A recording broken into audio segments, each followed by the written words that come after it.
6 de la tarde con 32 minutos, ya está en línea el académico de la Universidad Católica de Valparaíso, doctor en transporte, Franco Basso. Pancho, hablemos de cómo se mueve Santiago y todo Chile en estos momentos. Es verdad, ¿cómo le va, doctor Basso? Un gusto saludarlo. Hola, ¿qué tal, Francisco y Pedro? ¿Cómo están? Bien, pues a ver. Y Gabriela también, Gabriela, por favor, sí, no me... Que si se no, enoja. Gabriela. Todo de nuevo, no. Todo de nuevo, de verdad. No. Se enoja y... Uf. Doctor, estamos en el paso a paso. Y la pregunta, ¿el transporte público agarra vuelo paso a paso también? Sí, la verdad es que sí. Hicimos un estudio analizando las validaciones de las tarjetas VIP en las últimas 3 semanas, particularmente desde el 12 de agosto hasta el 2 de septiembre. Y vimos que ha habido un aumento en la cantidad de validaciones tanto para buses como para metro, de un 48.3% en estas últimas 3 semanas. Es decir, ha aumentado más de o cerca de la mitad de lo que teníamos el 12 de agosto. Por lo tanto, como bien decías tú, Francisco, paso a paso también va aumentando la carga que hay en el transporte público. Todavía, evidentemente, no hemos llegado a valores cercanos a lo que teníamos antes. Fíjate que recién estamos en 1.4 millones y lo que teníamos el año pasado, con el tema del incendio en las estaciones de metro, bajó, pero el año pasado teníamos cerca de 5.8 millones al día de transacciones, por lo tanto estamos recién llegando a un cuarto. Estamos lejos todavía. Estamos lejos todavía, pero hay que tener cuidado con una pequeña cosa. Esta cifra de este 25% no considera la evasión. Y la evasión... la última evasión que tuvimos nosotros, que es el trimestre enero-marzo, estaba en un 35%. Las estimaciones, ya pronto deberíamos tener información actualizada de eso, indican que ese valor ha aumentado importantemente, porque recuerden ustedes que hay menos ahora, control, ¿no?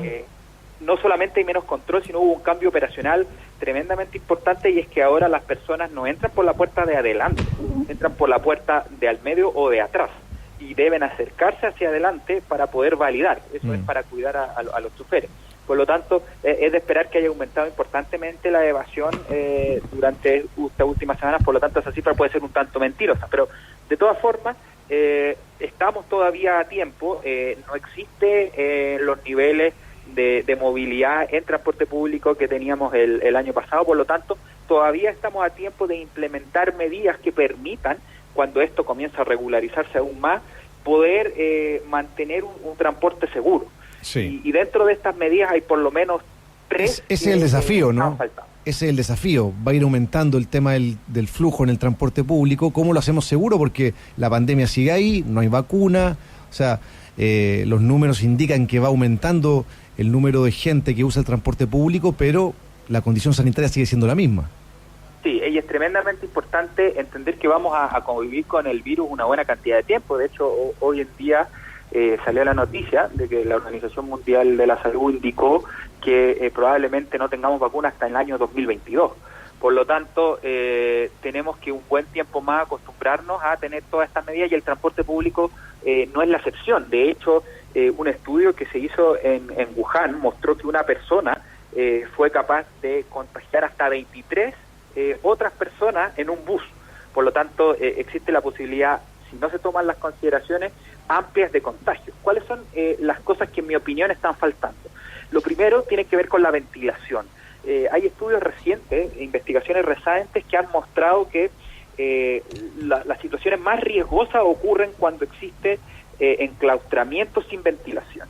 Y lo que hemos visto, y todavía no se ha relevado la importancia, particularmente en los buses, de poder circular con las ventanas abiertas. Todavía hay días de frío, por ejemplo, hoy día en la mañana hacía mucho frío, ayer también, y eso hace que la gente tienda a cerrar las ventanas. Una primera recomendación que debiese darse, y debiese de hecho instruirse así a través de algún decreto, es que todos los buses debiesen operar con todas las ventanas abiertas. Eso disminuye importantemente las probabilidades de contraer el COVID.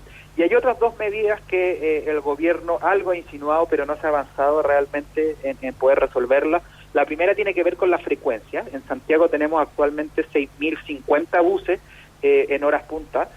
siendo que el año pasado teníamos 6.200, es decir, tenemos menos buses que la capacidad máxima que tiene el sistema, y eso debiese incluso aumentar.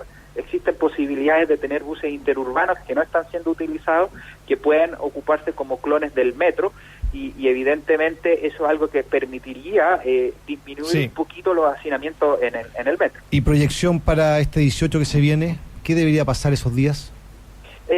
La movilidad muy probablemente en el 18 va a tener patrones distintos a los que tiene durante los días normales. En general, uno tiende a ver de lunes a viernes importantes aglomeraciones en ciertos lugares del transporte público, disminuye bastante los fines de semana, pero es de esperar que podamos tener distintos movimientos ese fin de semana, pero no debiese generar aglomeraciones mayores, por cuanto una de las dificultades que tiene justamente el transporte público se genera en las horas punta, y esos días feriados los movimientos van a tender a ser más espaciados durante todo el día.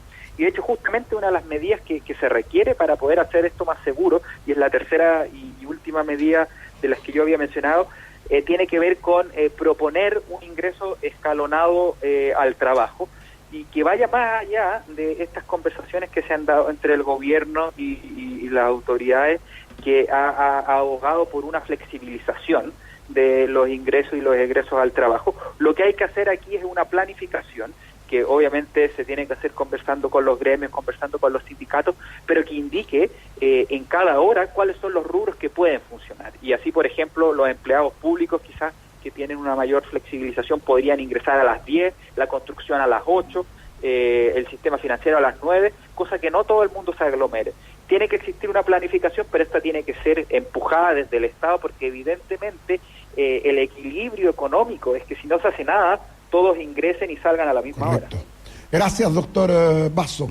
Gentil por esta conversación con el rompecabezas respecto a lo que está ocurriendo con la movilidad de los chilenos en este momento del coronavirus. Buenas tardes. Muchas gracias, Pedro, Francisca, y por supuesto también Gabriela. Muchas gracias. Que esté muy bien. Chao. Gracias, Franco. Franco.